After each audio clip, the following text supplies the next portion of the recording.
Başladıq. Deməli, bu günlər danışırıq tənqidi təfəkkürdən. Tənqidi təfəkkür bizim 10-cu dərsimizdir.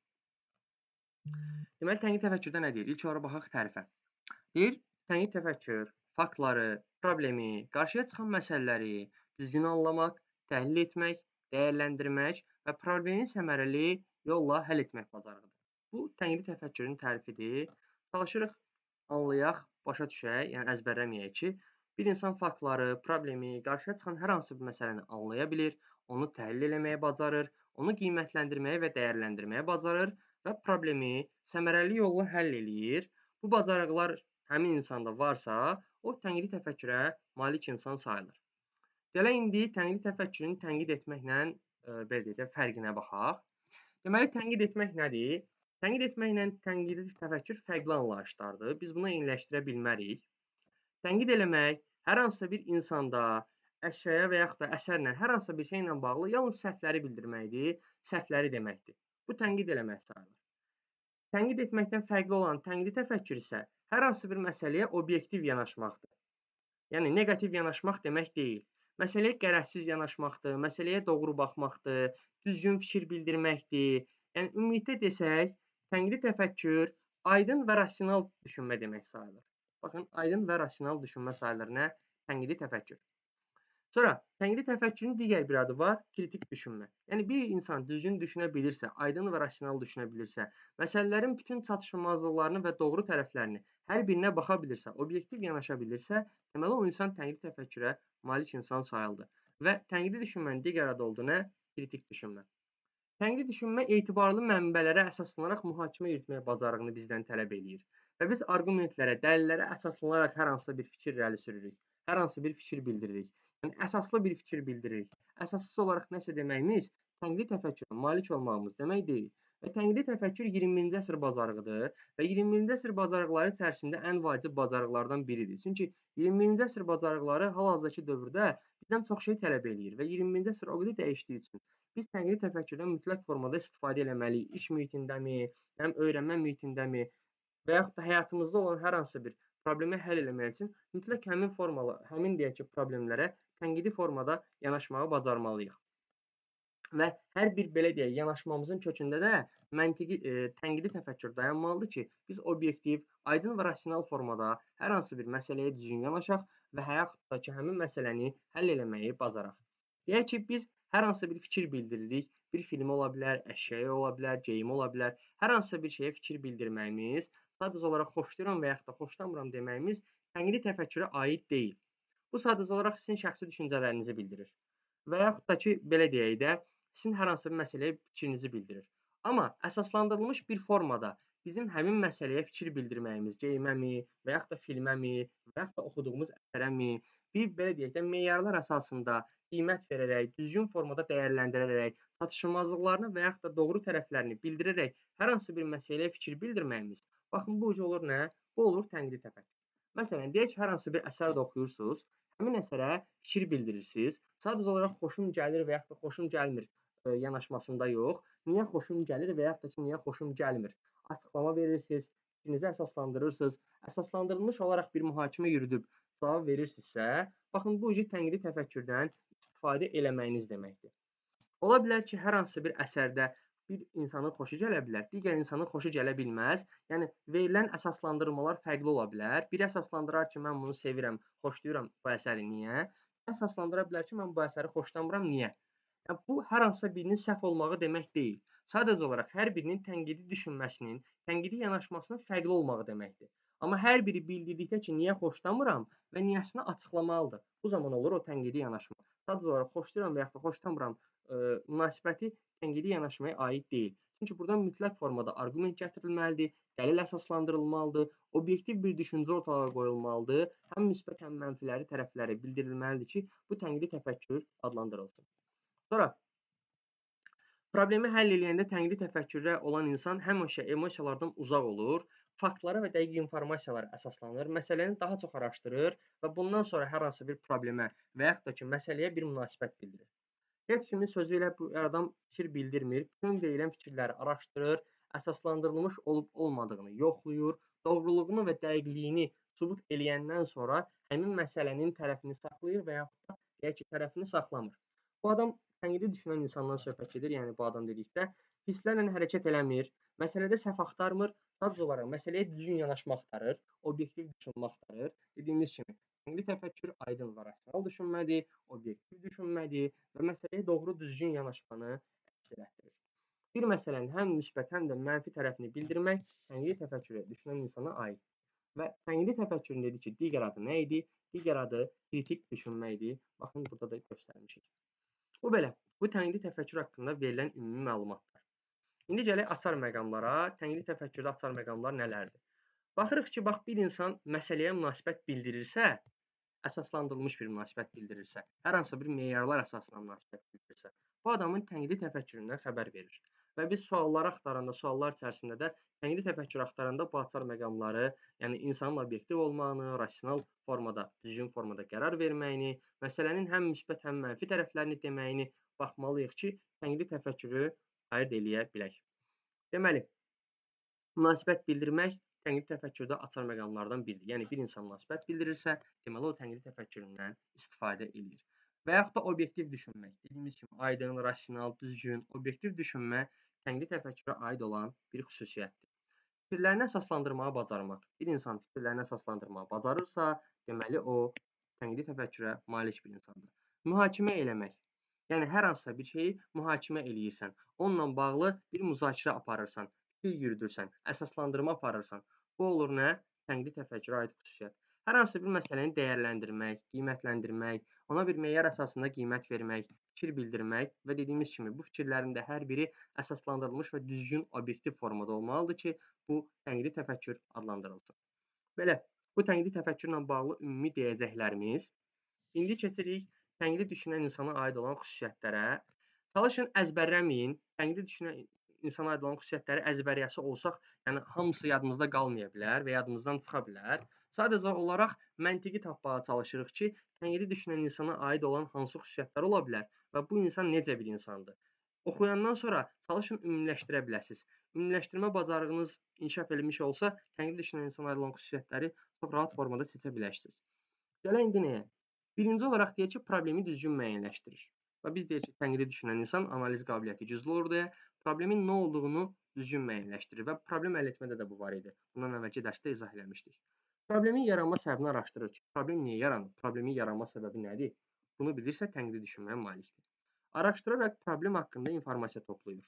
Bu da tənqidi düşünən insana aid xüsusiyyətdir. Məlumatları və nəticələri emal edir və qruplaşdırır. Emal eləmək qabiliyyəti var, yəni analiz eləmək qabiliyyəti var və onları qruplaşdırmaq qabiliyyəti var. Problemi sistemli şəkildə həll edə bilir. Gəldik bax indi bura.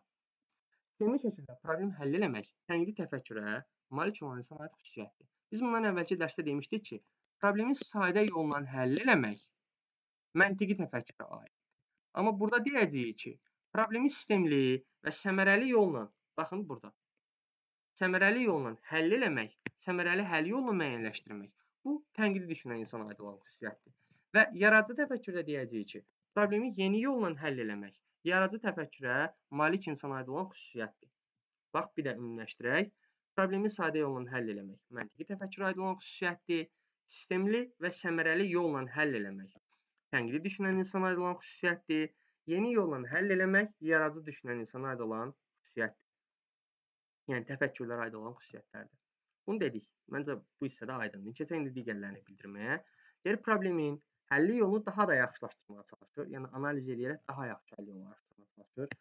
Problemi qiymət verir, belə deyək. Əsaslandırma zamanı uyğunsuzluqları və yanlış anlaşılmaları aşkar eləyə bilir. Deyək ki, hər hansı bir fikir əsaslandırır. Orada uyğun olan və yaxud da uyğun olmayan, səhv olan və yaxud da ki, düzgün olan anlayışları ayırd eləməyə bacarır.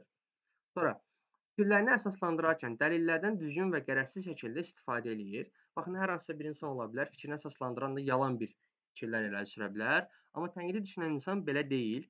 Hər hansı bir fikir bildirəndə konkret olaraq onu düzgün və gərəksiz formada digər insanlara çatdırmağa çalışır. Məntiqi cəhətdən əsaslı və əsassız fikirləri bir-birindən ayırd eləyə bilir. Yəni düzgün hansıdır, səhv hansıdır, onu ayırd eləməyə bacarır. Kifayət qədər sübutu olmadıqda mühakiməsini kənara qoyur. Yəni hər hansı bir məsələ ilə bağlı məlumatı yoxdursa, deyək ki, bir əsərdir. Əsəri deyək ki, yarıya qədər oxuyub, kimsə əsəri tam oxuyub. Əsərlə bağlı müzakirə gedir və orada mühakimə eləyəndə, müzakirə zamanı fikir bildirəndə əsəri tam oxumadığı üçün sübutu olmadığı üçün, əsər haqqında tam məlumatı olmadığı üçün deyək ki, fikrini saxlayır ki, mən məsəl üçün bu əsərlə bağlı tam oxumadığım, məlumatım olmadığı üçün bir fikir bildirmək istəmirəm. Yəni konkret bir dəqiq məlumat əldə edəndən sonra fikrimi bildirəcəm. Yəni deməli, mühakiməsini kənara qoyan, sübutu olmayanda insan kimdir? Tənqidi düşünən insandır. Bir işi görməmişdən əvvəl onun mümkün nəticələrini görə bilir. Yəni proqnozlaşdıra bilir ki, sonda bu işin nəticələri nə ola bilər? Analiz eləyərək, qiymətləndirərək planlaşdırır ki, bu işin sondakı nəticələri nə ola bilər? Sonra müstəqil şəkildə öyrənə bilir və yaxud da ən azından bu cür öyrənməyə marağı var. Adam fərdi formada, sərbəst formada, informal belə deyək də, təhsil formasından istifadə edir, özünü nəsə öyrənə bilirsə, bu adam tənqidi düşünən insan sayılır. Bir fikrin çoxları tərəfindən qəbul edilməsi ilə həmin fikrin etibarlı olub-olmaması arasındakı fərqi görə bilir. Yəni o deyir, məsələn, cəmiyyətdə bəzən bir insan haqqında fikir formalaşır. Hamı onun belə deyək, tanımadan kimlərinsə fikrini, 5 nəfərin, 3 nəfərin fikrinə görə o insanın yaxşı və yaxud da pis insan olmağına qərar verir. Amma bu insan görür ki, hamı tərəfindən bir fikir qəbul olunsa da bu etibarlı olmaya bilər. Həmin düşüncə, yanaşma düzgün olmaya bilər. Bu insan onu ayırd eləyə bilir. Hansı insan? Tənqidi düşünən insan. Sonra müxtəlif baxışları tərif eləmədən, süni şəkildə şişirtmədən və yaxud da ki, ələ salmadan təqdim edə bilir. Yəni verilən məlumatı konkret olduğu kimi insanlara çatdıra bilir. Şişirtmir, böyütmür, yalan demir. Sonra özünün fikirlərinin yanlış ola biləcəyi, fikirlərində qərəzliyə yol verə biləcəyi, ola bilsin ki, şəxsi seçimlərini dəlillərdən üstün tutduğunu qəbul eləyir. Bir sözlə səhvini qəbul edə bilir belə insanlar. Yəni hər hansı bir məsələyə baxış bucağında deyək ki, özünün bir səhvi varsa, düşünürsə ki, mən burada kimin üstə daha çox getmişəm, hər hansısa bir səhvə yol vermişəm, şəxsi düşüncəmi həmin dəlillərdən daha çox üstün tutmuşam, bunu boynuna ala bilir tənqidi düşünən insanlar. Belə, yəni ümumilikdə baxası olsaq görərik ki, tənqidi düşünən insanlar daha çox düzlü düşünmə qabiliyyətinə malikdir, analiz qabiliyyətinə malikdir, məsələni düzgün qiymətləndirmə qabiliyyətinə malikdir, əsaslı, əsassız fikirləri, düzgün və düzgün olmayan yanaşmaları bir-birindən ayırd eləməyə malikdir, məsələləri qruplaşdırmağa, onların daha yaxşılaşdırılmağına, problemlərin daha yaxşı həll yollarını axtarmağa malikdir, belə. Yəni ümumi olaraq desək, dediyim kimi daha dərin düşüncəyə malik olan insan sayılır. Məntiqi təfəkkürdən daha bir üst leveldir. Bu belə, getdi. Məncə bu aydın oldu. Gəldik digər hissəyə. Tənqidi düşünmək üçün insan məsələyə necə yanaşmalıdır? Tənqidi düşünən insan məsələyə bir neçə belə deyək, yollarla yanaşır. Bunlardan biri məsələyə məqsədyönlü sual verməyə bacarır.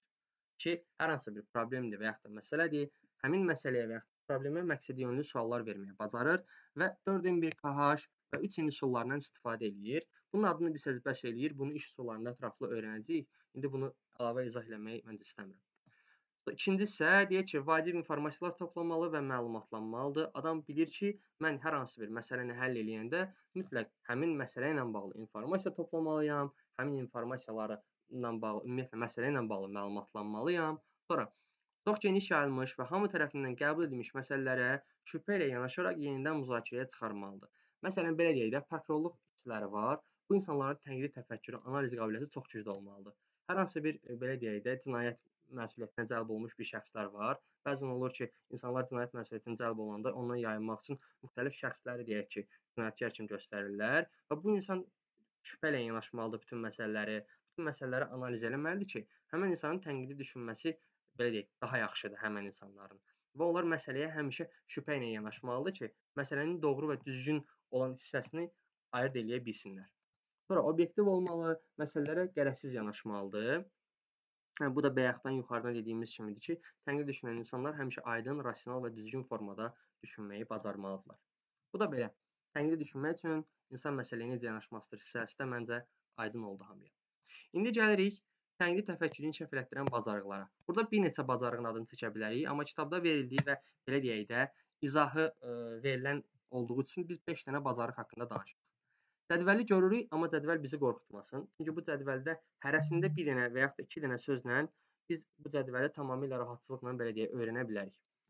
İndi gələk cədvələ ilk olaraq ümumi baxaq, sonra isə hər birini ayrıca izah eləyək. Deməli, tənqidi təfəkkürü inkişaf elətdirən 5 dənə bacarıqdan danışacağıq burada. İlk olaraq müşahidə bacarığı, ondan sonra təhlil etmə bacarığı, nəticə çıxarmaq bacarığı, ünsiyyət və fikir ifadə etmək bacarığı və son olaraq problem həll etmə bacarığı. 5 İndi ilk olaraq baxırıq müşahidə bacarığına və bacarığın inkişaf etdirilmə yoluna. Biraz yaxınlaşdırım. Hə. Müşahidə bacarığı nədir? Ən vacib bacarıqdan biridir və burada problemi müəyyənləşdirməkdən söhbət gedir. Baxın, problemi müəyyənləşdirmək. Bunun hərəsini bir sözlə və yaxud da iki sözlə çalışacağam. Göstərim ki, sizə tam olaraq aydın olsun. Bir dəqiqə. Baxın. Bax, problemi müəyyənləşdirməyə bacarmaq nəyə aiddir? Müşahidə bacarığına aiddir. Hər bacarıqda işarələdiyim sözləri bilsəz və evdə qeyd eləsəz bunu dərsə baxanda, videoya baxanda, mütləq ki, bütün bacarıqlarla bağlı bütün hissələri əzbər bilmiş olasınız. Müşahidə bacarığı nə oldu? Problemi müəyyənləşdirməyə bacarmaq idi. Hər hansı bir insan müşahidə bacarığından istifadə eləyərək problemi müəyyənləşdirməyə bacarır ki, problem nədir? Hər hansı bir situasiyada ola bilər. Məsələn, məktəbdə bir problemdir, situasiyadır.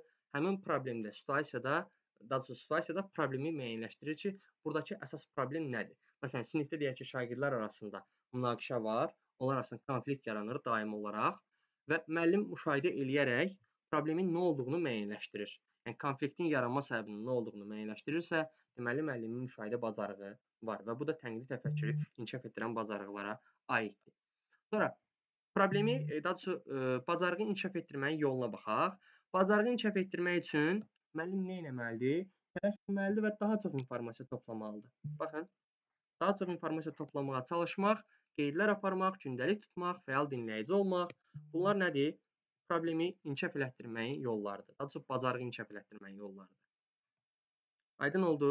Bax, müşahidə bacarığını bir sözlə əvəz elədik. Problemi müəyyənləşdirməyə bacarmaq və daha çox informasiya toplamaq, fəal dinləyici olmaq da bacarığı inkişaf etdirməyin, müşahidə bacarığımızı inkişaf etdirməyin yoludur. Bu məncə aydın oldu, birincidir, asandır. Yəni çox çətin deyil və böyütməyə də məncə ehtiyac yoxdur. Keçək ikinciyə, təhlil etmə bacarığından söhbət edir ikinci hissədə. Təhlil etmə bacarığında nə deyir? Təhlil etmə bacarığında deyir ki, analitik bacarıqlar işə düşür. Nə zaman? Problem müəyyənləşəndən sonra. Və biz burada nə edirik? Həll edici olan vacib nüansları seçirik. Baxın, təhlil eləyərək vacib olanları seçməyimiz bizim təhlil etmə bacarığımızdan xəbər verir. Vacib olan nüansları seçmək. Bu qədər sadə. Vacib olanları seçmək nəyə aid oldu? Oldu təhlil etmə bacarığına.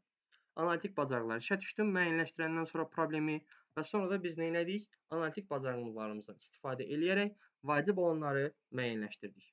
Bu qədər sadə. Çətin bir şey deyil. Bu bacarığın nə olduğu. İndi bacarığı belə inkişaf etdirməyin yoluna baxırıq. Bacarığı inkişaf etdirmək üçün biz nə edirik? Arqumentlər axtarırıq, müşahidə edirik, uyğunluğu təhlil edirik və rasional qərarlar qəbul etməyə çalışırıq. Baxın, burada nə edirik? Əlavə olaraq informasiya toplamağa çalışırıq. Əlavə informasiya topladığımızdan sonra baxın, müqayisə edirik, doğruluğunu təsdiqləyirik. Doğruluğunu axtarırıq, belə deyək. Təhlil eləyərək əldə etdiyimiz həlledici nüansları aydınlaşdırdığımız üçün həlledici nüanslar nələr idi? Onların doğruluğunu yoxlayırıq. Bu qədər sadə. Bu oldu nə? Bu oldu ikinci olan təhlil etmə bacarığını inkişaf etdirməyin yolu. Gəldik üçüncü hissəyə. Deməli, üçüncü nə idi? Üçüncü nəticə çıxarmaq bacarığıdır. Baxın, üçüncü nəticə çıxarmaq bacarığında deyir ki, toplanmış informasiyalardan nəticə çıxartmaq lazımdır. Yəni onları qruplaşdırmaq və yaxud da ki, ümumiləşdirmək lazımdır. Onların təhlili əsasında bir nəticə çıxartmaq lazımdır. Desək ki, bunun üstünə yaza bilərik ümumiləşdirmə, qruplaşdırma və yaxud da burada göstərilən kimi nəticə çıxarmaq elə sözün özündən tuta bilərik. Baxın, nəticə çıxarmaq. Yəni bir sözlə tutmaq olur. Xüsusiyyəti nədir bu bacarığın? Nəticə çıxarmaq. Təhlil elədik, birinci müəyyənləşdirdik. İkinci olaraq analiz edib vacibləri seçdik. Üçüncü olaraq nəticə çıxartdıq, ümumiləşdirdik və yaxud da ki, qruplaşdırdıq. Qısa formada yazım. Ümumiləşdirdik və yaxud da ki, deyək ki, qruplaşdırdıq. Elə yaza bilərik və yaxud da nəticə çıxartdıq yaza bilərik. Bu qədər sadə formada. Sonra gəlirik bu bacarığı inkişaf etdirməyin xüsusiyyətinin nə olmağına. Deməli, bacarığı inkişaf etdirməyin xüsusiyyəti daha çox mülahizələr irəli sürmək lazımdır. Yəni nə daha çox mülahizə irəli sürmək, daha çox fikirlər toplamaq, ondan sonra dəyərləndirən zaman tələsməmək, hər hansı faktları konkret olaraq toplamaq bizim nəticəyə çıxmamıza kömək eləyəcək və doğru düzgün nəticə çıxartmamıza gətirib çıxardacaq. Baxın, burada yazılıb. İpucular və informasiyanı dəstəkləyən faktlar toplamaq, təhlil etmək, təhlillər əsasında mülahizələr əl sürmək. Digər hissə, bu ikinci göstərilən hissə əslində lazım deyil. Bacarığı inkişaf etdirməyin yolları. Sadəcə olaraq ola bilər də, hər hansısa bir nüansda düşə bilər. Onun üçün göstərir buranı. Əsas məsələ xüsusiyyəti öyrənməkdir. Onsuz da ümumiləşdirəndə də mən sizə sadəcə olaraq xüsusiyyətlərini vurğulayacağam. Məncə bu üçüncü də aydın oldu. Keçək dördüncüyə. Dördüncüdə sırf olaraq ünsiyyətdən söhbət gedir. Ünsiyyət və fikir ifadə bacarığında. Və burada sırf olaraq biz danışırıq nədən? Başqaları ilə müzakirə etmək. Kısacası desək müzakirədən. Baxın, dördüncü xüsusiyyətdə ünsiyyət və fikir ifadə etmək bacarığında biz nə edirik? Müzakirə edirik. Yəni bu bacarığın xüsusiyyəti müzakirə etmək. Və bu bacarığın xüsusiyyətini inkişaf elətdiririk necə? Diskussiyalarla, baxın, debatlarla, dilemmalarla, müzakirələr aparmaqla və fikir bildirməklə, qarşılıqlı fikir mübadiləsi ilə biz nə edirik? İnkişaf elətdiririk nəyi? Bu dördüncü ünsiyyət, fikir və ifadə eləmək bacarığı. Bu da belə. Gəldik son olaraq beşinciyə. Beşinci nədir? Beşinci problemi müəyyənləşdirəndən, təhlil edib nəticə çıxandan sonra problem üçün səmərəli həll yolu tapmaqdır. Baxın, problem üçün səmərəli həll yolu tapmaqdır. Bu da olur beşinci bacarıq. Problem həll etmə bacarığına aid olan xüsusiyyət. Problem həll etmə bacarığını nə tər inkişaf elətdirə bilərik? Bəs ona baxaq. Deməli, problem həll etmə bacarığını inkişaf elətdirməkdən ötürü daha səmərəli yolu müəyyənləşdirə bilərik. Və yaxud da ki, çoxlu sayda yenə burada informasiya toplamaqdan danışılır. Sonra həlli yollarını araşdırmaqdan danışılır. Baxın, daha səmərəli olduğunu müəyyənləşdirməkdən, hansının olduğunu müəyyənləşdirmək üçün daha çox, belə deyək, araşdırma eləməyimizdən danışılır. Bu da problem həll etmə bacarığını inkişaf eləməyin, belə deyək, inkişaf elətdirməyin yolu. Bu da beşinci bacarıq. İndi gəlib ümumiləşdirsək ki, biz bunları hansı, belə deyək, necə ümumiləşdirə bilərik, hansını necə öyrənə bilərik deyəsi olsaq, baxırıq ki, tənqidi təfəkkürü inkişaf elətdirmək üçün 5 dənə bacarıq oldu və bunların hər birinin xüsusiyyətlərini vurğuladıq. İndi birincinin xüsusiyyəti nə oldu? Birincinin xüsusiyyəti sadəcə olaraq buradan danışacağam. Bu hissədən bildirəcəm. Baxın, buradan danışacağam. Buranı bildirməyəcəm. Oradan danışmayacağam.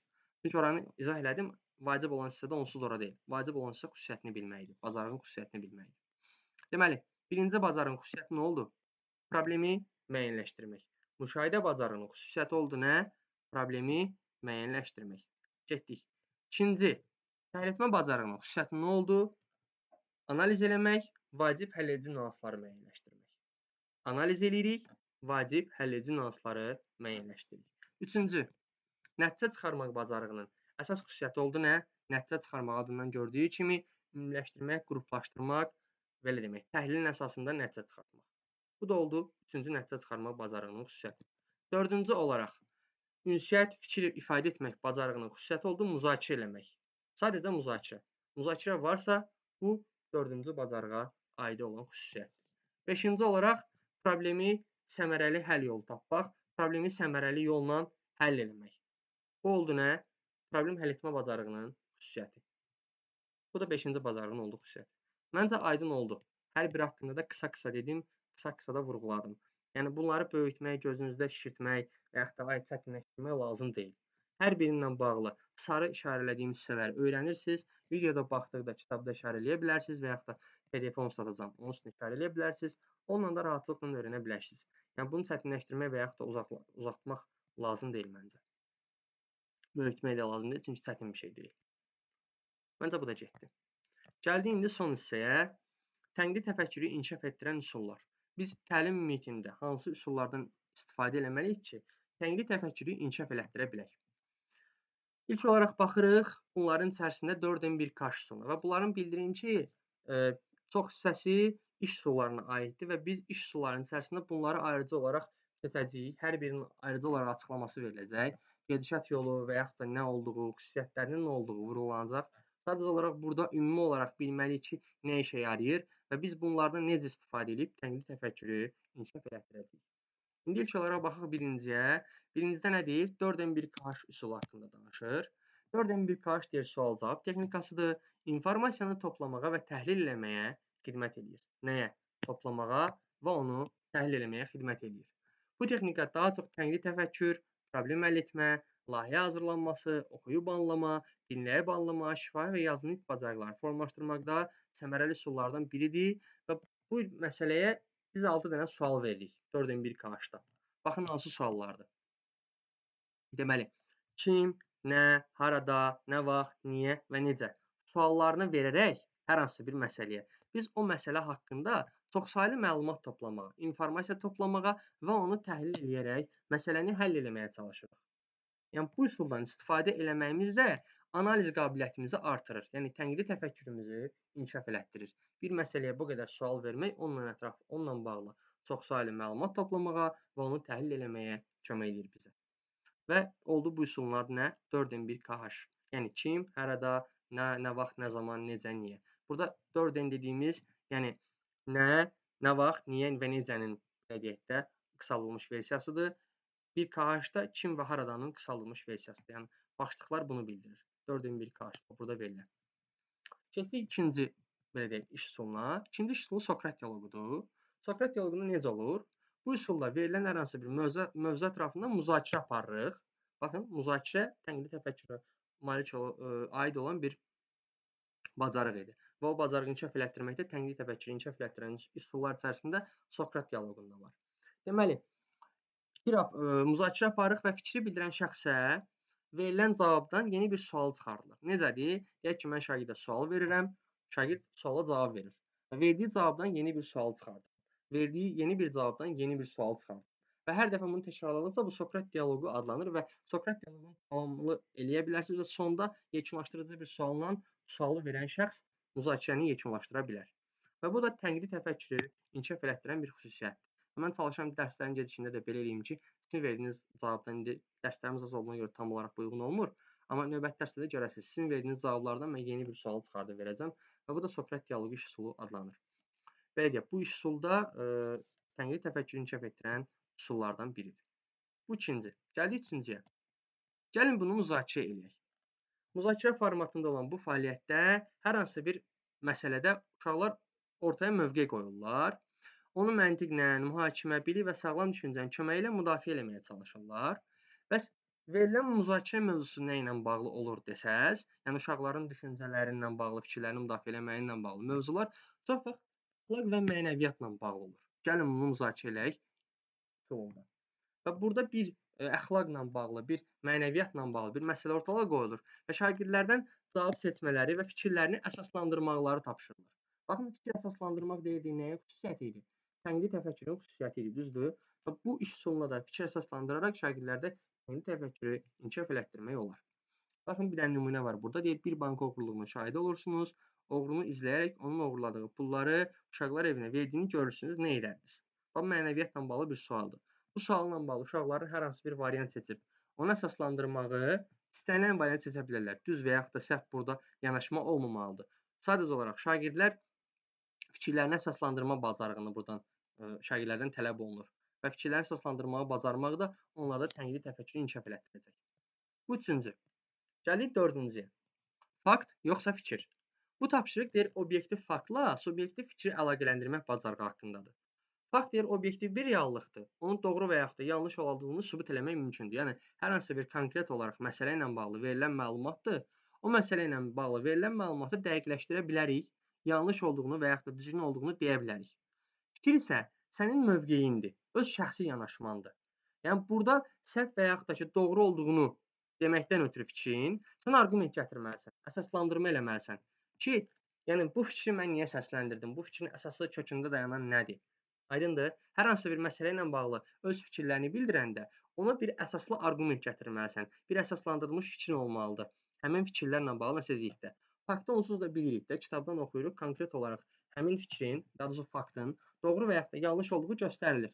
Amma hər hansı bir məsələ ilə bağlı fikir bildirəndə orada mütləq formada arqument gətirmək və əsaslandırma eləmək lazımdır.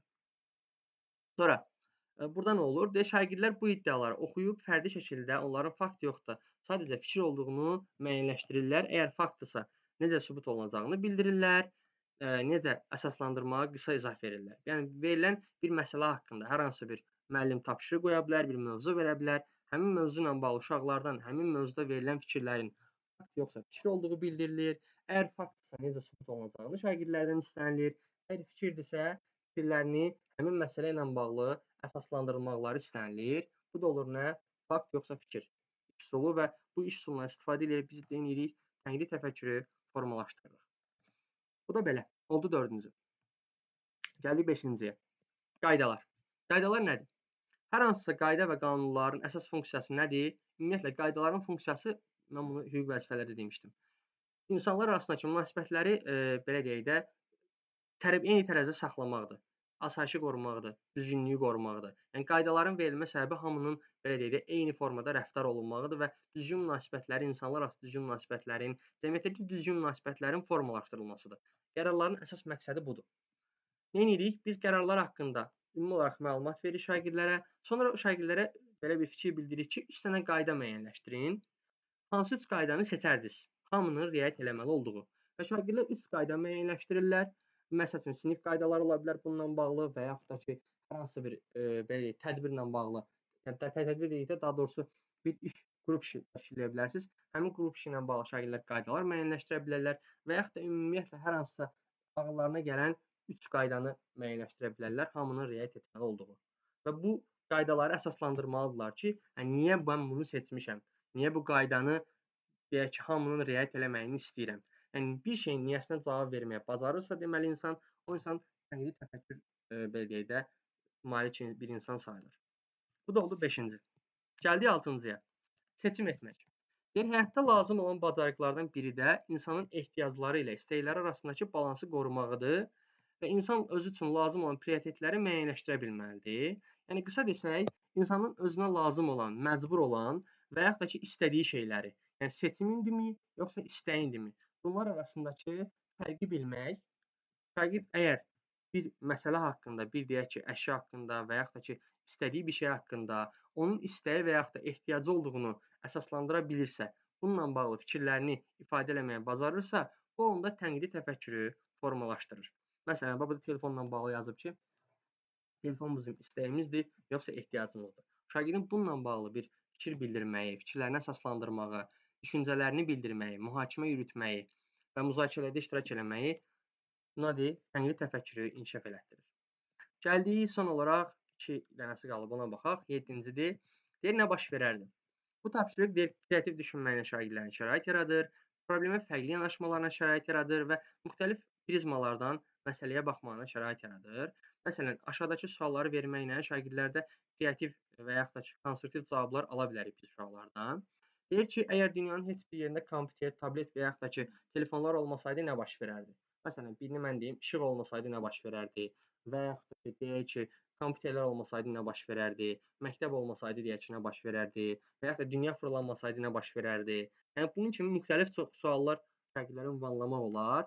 Və şagirdlər hal-hazırdakı vəziyyətlə o olmasaydı və yaxud da olsaydı, nəsə olsaydı və yaxud da olmasaydı nə baş verərdi haqqında belə deyək ki, fikirlərini ifadə edirlər, fikirlərini əsaslandırırlar və bu zamanda onlara tənqidi təfəkkür inkişaf eləmiş olur. Bu da 7-ci idi. Gəldik 8-ci və sonuncuya.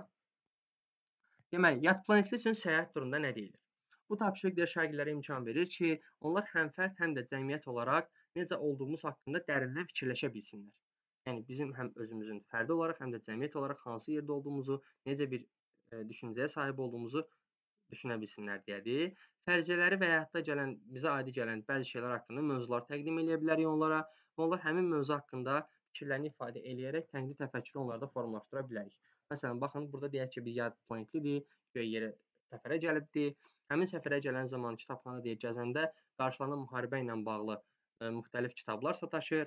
Həmin kitablarla bağlı yad planetli deyək ki, şagirdə suallar verir ki, baxın, müharibə niyə lazımdır? İnsanlar niyə müharibə eləyir? Müharibənin nə kimi xeyirləri var? Müharibədə qazanan tərəf kim olur? Müharibə gələcək nəsillərə nə verir? Və yaxud da siz müharibə eləməklə nə qazanırsınız? Bu kimi suallar verərək şagirdlərdə tənqidi təfəkkürü biz formalaşdıra bilərik. Bunu müəllim də sual verə bilər. Sadəcə olaraq yad planetli üçün səyahət turu ona görə deyir ki, uşaqlara daha maraqlı olsun ki, onlar daha kreativ ideyalar tapa bilsinlər və əsaslandıra bilsinlər fikirlərini və özlərindən yeni bir belə deyək fikirlər irəli sürüb onu əsaslandırmağı bacarsınlar, onu mühakimə eləməyi, ümumiyyətlə müzakirə daha sərfəli və yaxud da belə deyək də daha effektiv keçsin deyə biz bu kimi üsullardan istifadə edirik. Tənqidi təfəkkürü formalaşdırmaq üçün. Belə, bu da oldu sonuncu olaraq üsullardan biri. İndi ümumi olaraq bir dənə qısalaşdıraq nə öyrəndik, nə öyrənmədik ilə bağlı. Deməli, biz bu günlər öyrəndik tənqidi təfəkkürün tərifini, dedik ki, faktları, problemi, qarşıya çıxan məsələni başa düşməkdir, onu təhlil eləməkdir, dəyərləndirməkdir, qiymətləndirməkdir, problemi səmərəli yolla həll eləmək bacarığıdır. Bu tərif idi. Bundan əlavə, tənqid etmək, tənqidi təfəkkürlə daha doğrusu tənqid eləmək eyni şey deyildi. Tənqid eləyəndə ancaq səhvləri görürdün. Tənqidi təfəkkürdə məsələyə düzgün, aydın, rasional, obyektiv formada fikir bildirir. Digər adı kritik düşünməkdir. Aydın və rasional düşünmə bacarığı idi. 21-ci əsr bacarığı idi. Və bu bacarıq səndə tənqidi təfəkkür bacarığının formalaşmağı, bir şagirddə və yaxud da bir insanda olmağı bu insana çox şey qatırdı. Çünki insan analiz qabiliyyəti güclü olurdu və bütün məsələlərə doğru düzgün yanaşmağı bacarırdı. Bir məsələnin müsbət mənfi tərəflərini bildirmək, hər bir şeyini, belə deyək, meyarlara uyğun olaraq qiymətləndirib, dəyərləndirib demək tənqidi təfəkkürə aid idi. Tənqidi təfəkkürdə nə var idi? Atar məqamlar, münasibət bildirmək, obyektiv düşünmək, fikir əsaslandırmaq, dəyərləndirmək, müzakirə eləmək, mühakimə eləmək, bunlar hər biri tənqidi təfəkkürün atar məqamları idi. Sonra tənqidi düşünən insana aid olan xüsusiyyətləri bildirdik və bildirdik ki, problemi sadə yolla həll eləmək məntiqi təfəkkürə aiddir. Səmərəli və sistemli yolla həll olunmağı problemin tənqidi təfəkkürə aiddir. Baxın, burada bir saniyə göstərim. Tənqidi təfəkkürə aiddir. Səmərəli və sistemli yolla həll olunmağı, yeni yolla həll olunmağı isə dedik ki, yaradıcı təfəkkürə aid olan bir xüsusiyyətdir. Sonra tənqidi təfəkkürə aid olan bacarıqlar haqqında danışdıq. Müşahidə bacarığında dedik ki, problemi müəyyənləşdirməyə bacarırdıq. Təhlil etmə bacarığında vacib olan həlledici nüansları müəyyənləşdirirdik. Nəticə çıxarmaqda nəticə çıxardırdıq, ümumiləşdirirdik, qruplaşdırırdıq. Sonra ünsiyyət və fikir ifadə eləmək bacarığında müzakirə eləyirdik və problem həll etmə bacarığında səmərəli həll yolu tapırdıq problemə. Bu da bacarıqlarla bağlı olan verilən hissə idi. Və dedik ki, üsullar var. Üsullar hansılardır? Tənqidi təfəkkürü inkişaf elətdirmək üçün 4-1KH, Sokrat dialoqu, gəlin bunu müzakirə eləyək. Fakt yoxsa fikir, qaydalar, seçim etmək, nə baş verərdi və yad planetli üçün səyahət. Bu da belə tənqidi təfəkkürü inkişaf elətdirən, belə deyək ki, üsullar. Belə, bugünkü dərsimiz bu qədər.